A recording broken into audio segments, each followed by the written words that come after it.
সম্মানিত সুপ্রিয় বন্ধুরা, আসসালামু আলাইকুম। চলুন HTML, CSS এবং জাভাস্ক্রিপ্ট যুক্ত করে আরো একটা প্রজেক্ট আমরা এই ক্লাস থেকে শিখবো ইনশাল্লাহ। আর এই প্রজেক্টটা হচ্ছে ডায়নামিক ফর্ম।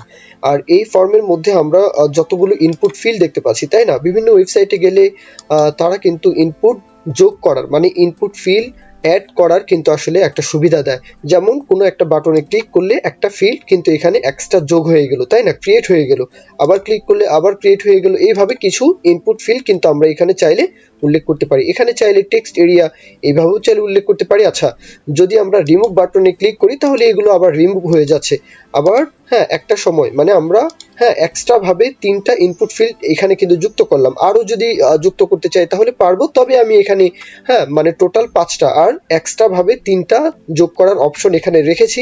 আবার যদি ক্রিয়েট করতে চান, এখন কিন্তু আমাদেরকে অ্যালার্ট দেখাচ্ছে যে ম্যাক্সিমাম ৩টা মানে ফিল্ড কিন্তু এখানে অ্যালাউ, তাই না? আচ্ছা, এই ক্লাসে কিন্তু আমরা স্ট্রাকচার এবং লজিকটাই দেখবো। তাহলে চলুন আমরা ডিজাইনে ফোকাস দিব না, কেননা ডিজাইনটা CSS দিয়ে আপনারা করবেন। আর কোডটা চাইলে আপনারা প্র্যাকটিস করতে পারেন। আমি সোর্স কোড তো দিয়েই রাখি প্রত্যেকটা ভিডিওতে। তাহলে এই হচ্ছে আমাদের CSS ফাইল। পুরো CSSটা কিন্তু এখানে লেখাই আছে। তাহলে এই হচ্ছে আমাদের HTML ফাইল আর এই হচ্ছে আমাদের JS ফাইল, তাই না? দুইটাই এমটি। তাহলে চলুন আমরা বডির মধ্যে স্ট্রাকচার করা শুরু করব। তার আগে দেখে নিই যে হেড ট্যাগের মধ্যে কি কি আছে। আচ্ছা, হেড ট্যাগের মধ্যে নরমালি আমরা টাইটেলটা রাখি, তারপরে CSS এর লিঙ্কটা এখানে উল্লেখ করা আছে, ফন্ট অসমের যে সিরিয়াল লিঙ্ক সেটা এখানে দেখতে পাচ্ছি। তারপরে এখানে কিন্তু ওই পপিন্স, গুগলের যে পপিন্স ফন্ট সেটা কিন্তু আমরা এখানে দেখতে পাচ্ছি। এই বিষয়টাই মানে ৩টা বিষয় এখানে জাস্ট উল্লেখ করা আছে। আচ্ছা, তাহলে চলুন বডির মধ্যে আমরা একটা র্যাপার কন্টেইনার নিব। ক্লাস নেম নিলাম যে এখানে র্যাপার। ওকে, তাহলে এই হচ্ছে আমাদের র্যাপার। র্যাপারের মধ্যে চাইলে একটা কার্ড সেকশন নিতে পারি। এই হচ্ছে আমাদের একটা কার্ড সেকশন। এর মধ্যে আমরা H2 একটা হেডিং ট্যাগ নিব। এই হেডিং ট্যাগের মধ্যে তারপরে আমরা একটা পি ট্যাগ নেব। এই দুইটা বিষয়কে লক্ষ্য করুন, একদম ইজি বিষয়। তাহলে এই হচ্ছে আমাদের হেডিং ট্যাগ আর পি ট্যাগ। এটাকে সুন্দরভাবে একটু অ্যালাইন করে নিলাম। এই হচ্ছে হেডিং ট্যাগ আর এই হচ্ছে প্যারাগ্রাফ ট্যাগ।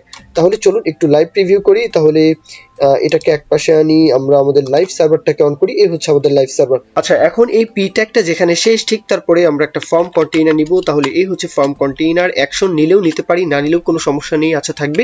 এখন এই ফর্মের মধ্যে মূলত দুইটা বিষয় থাকবে। একটা হচ্ছে ইনপুট ফিল্ডগুলো থাকবে। তাহলে এই হচ্ছে ইনপুট ফিল্ডগুলোর জন্য একটা কন্টেইনার নিচ্ছি, যার নাম দিলাম যে মানে ক্লাস নেম নিলাম ইনপুট ফিল্ডের জন্য ফর্ম ফিল্ড। আচ্ছা, এটা আইডি নিতে পারি। তাহলে এই হচ্ছে আমাদের আইডি। আচ্ছা, এই কন্টেইনারের মধ্যে ৩টা ইনপুট ফিল্ড আমরা এখানে উল্লেখ করতে পারি। তাহলে এই হচ্ছে ইনপুট টেক্সট, মানে টাইপটা থাকবে টেক্সট, কোনো সমস্যা নেই। চাইলে একটা ক্লাস উল্লেখ করতে পারি। তাহলে এই হচ্ছে ক্লাস, ক্লাসের নামও দিলাম যে টেক্সট। এটার মধ্যে একটা প্লেস হোল্ডার উল্লেখ করতে পারি। তাহলে এই হচ্ছে একটা প্লেস হোল্ডার। তার মধ্যে টেক্সটটা উল্লেখ করলাম যে নেম, এটা রিকোয়ার্ড থাকবে। তাহলে এটা হচ্ছে রিকোয়ার্ড, মানে আরো একটা অ্যাট্রিবিউট এখানে উল্লেখ করলাম। আসলো কিনা? অবশ্যই আসলো। এখন একটা ইনপুট ফিল্ডকে যেভাবে স্ট্রাকচার করলাম, বাকি আরো ২-৪টা যদি হয় তাহলে সেম ভাবে স্ট্রাকচার করতে পারি কিনা? অবশ্যই পারি। এতটুকু বিষয় আশা করি যে আপনারা বুঝতেই পারলেন। এখন এই ফর্ম ফিল্ড যেখানে শেষ, এই ডিব্বা যেখানে শেষ, ঠিক তারপরে আমরা আরো একটা বাটন চাইলে উল্লেখ করতে পারি।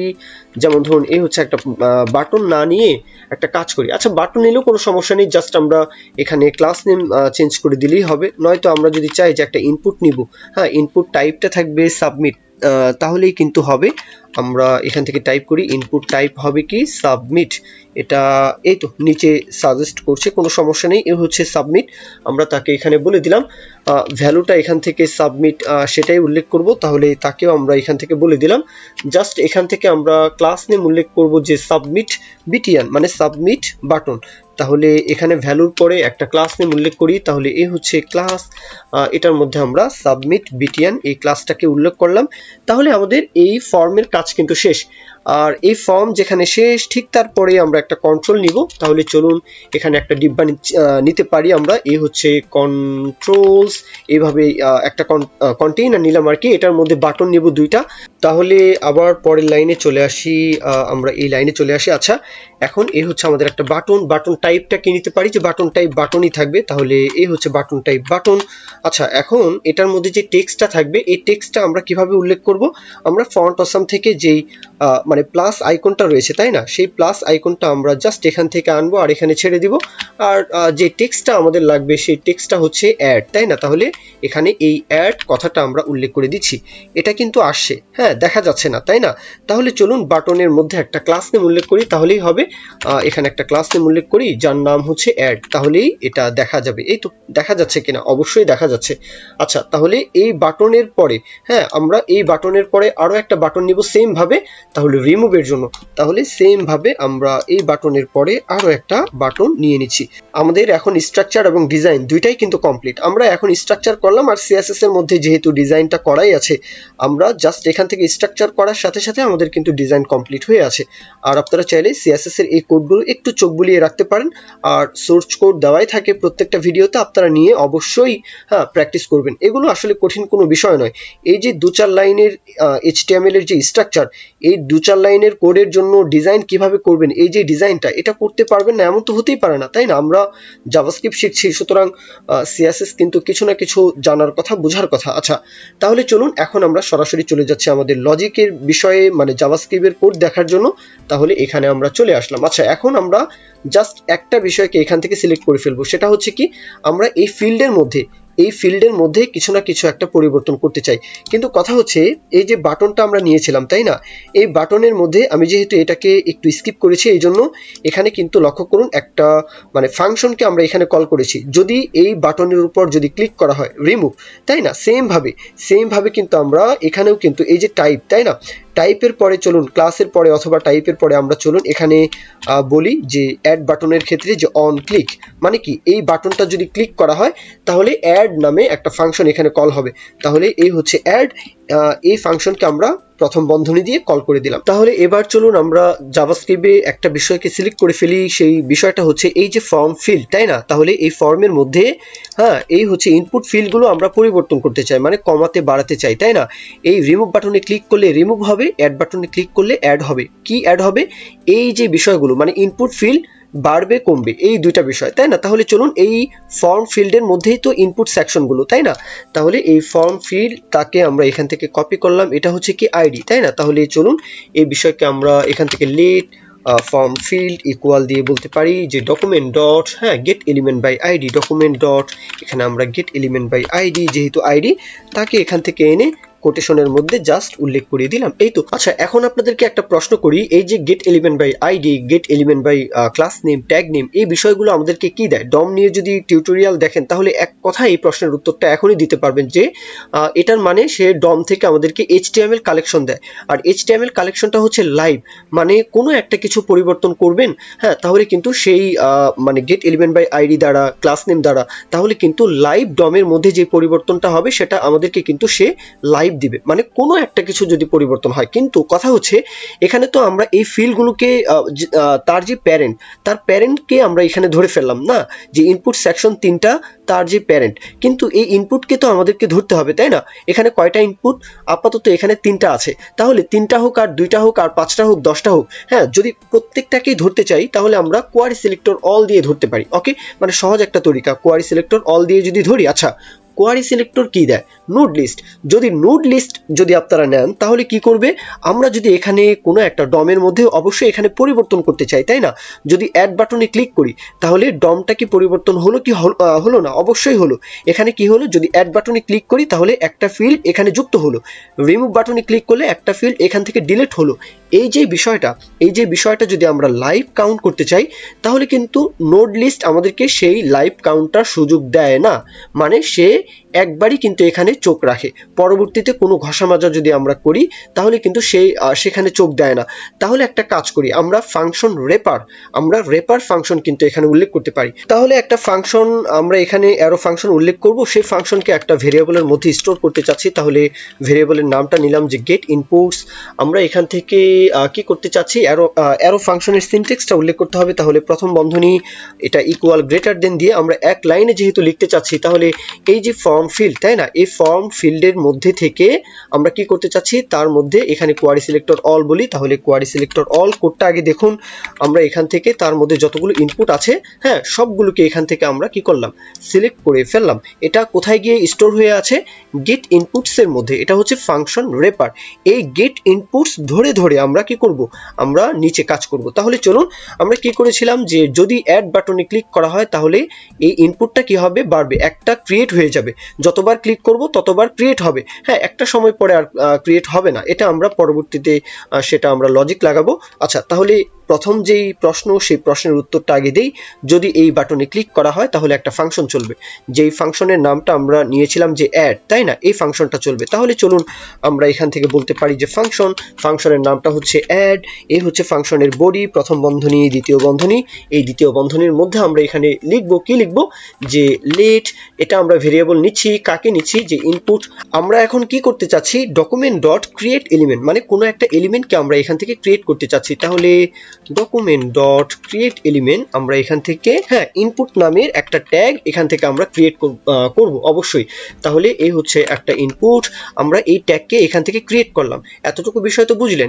এখন ক্রিয়েট হয়ে এটা কিন্তু ইনপুটের মধ্যে গিয়ে স্টোর হয়ে আছে, তাই না? ইনপুটের মধ্যে একটা টাইপ নিন। হ্যাঁ, আমরা কি করি, ইনপুটের মধ্যে তো টাইপ নেই, তাই না? তাহলে ইনপুট ডট টাইপ নিতে পারি। তাহলে ডট টাইপ কি থাকবে, এটা আমরা টেক্সট উল্লেখ করলে করতে পারি। তাহলে ইকুয়াল দিয়ে আমরা কোটেশনের মধ্যে বলে দিই যে তুমি থাকো টেক্সট। তারপরে এখানে অ্যাট্রিবিউট আর কি কি নেওয়া যায়, এখানে কোলন দিতে হবে।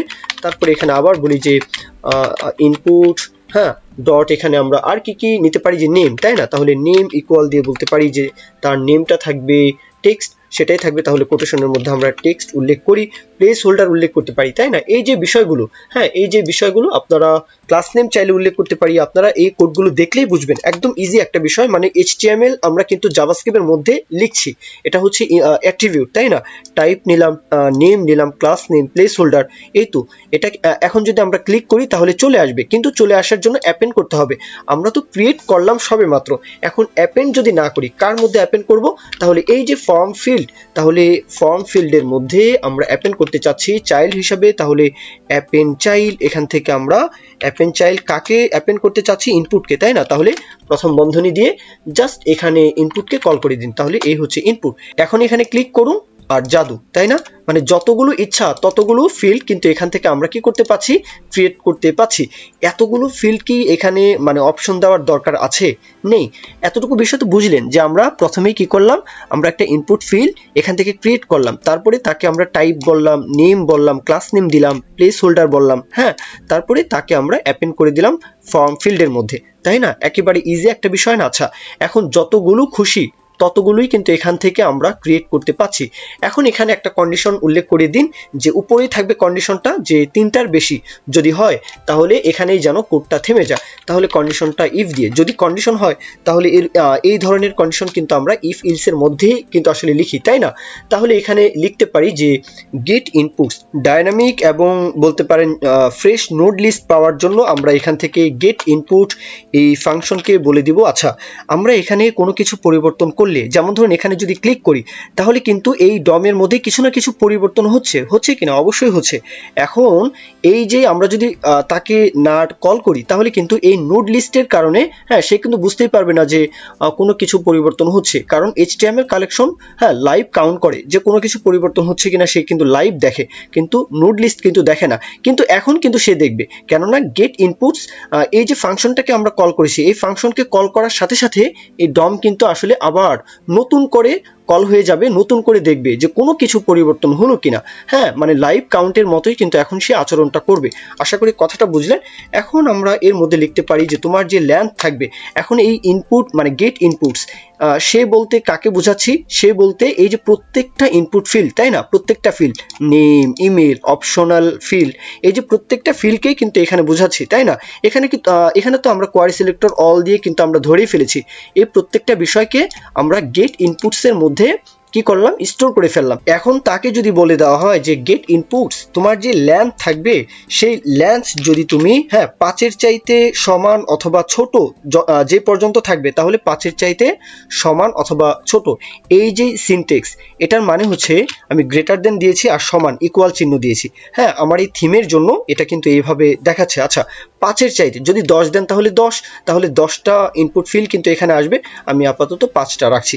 তাহলে কি করে দাও, মানে যতক্ষণ 5-এর চাইতে সমান অথবা ছোট থাকবে লেন্থ, 5-এর চাইতে যদি বড় হয়ে যায় তখন কিন্তু এটা আর কাজ করবে না। তাহলে আমরা এখানে অ্যালার্ট দেখাবো, অ্যালার্টের পরে এখানে কোডটা যেন থেমে যায়, রিটার্ন করে দেয়। তাহলে এই বিষয়টা আমি এখান থেকে উল্লেখ করে দিচ্ছি।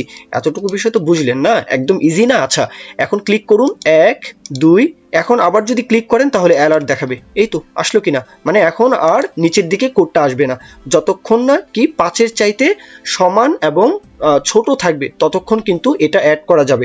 এখানে যদি আপনি বলেন যে 6 দিবেন, 7 দিবেন, তাহলে 7, এখানে 1 2 3 4 5, এখানে কিন্তু আর আসছে না। তার মানে উপরে 3টা, এখানে হচ্ছে 4টা, তাই না? টোটাল 7টা। এই 7টার চাইতে বেশি কিন্তু সে আর আসছে না।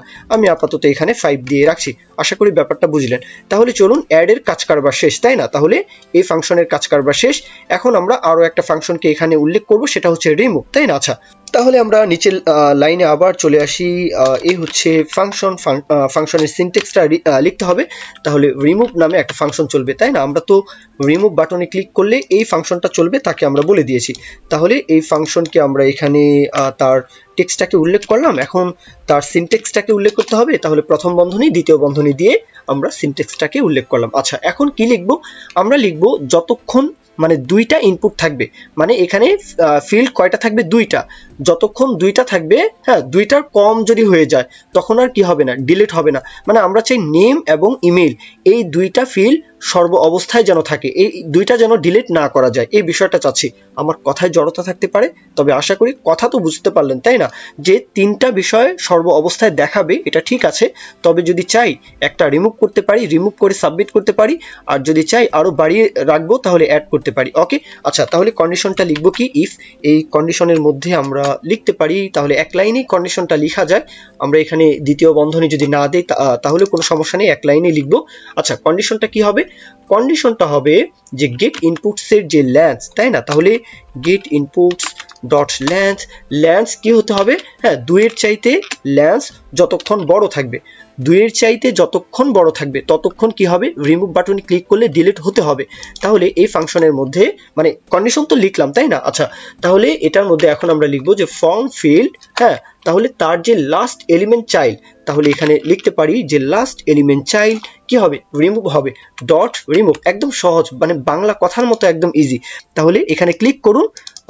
ও আচ্ছা, এখানে তো একটা ভুল করেছি, সেটা হচ্ছে এটা হচ্ছে ফাংশন, তাই না? তাহলে প্রথম বন্ধনী দিয়ে তাকে তো কল করতে হবে, নয়তো তো আসলে কাজ করবে না, তাই না?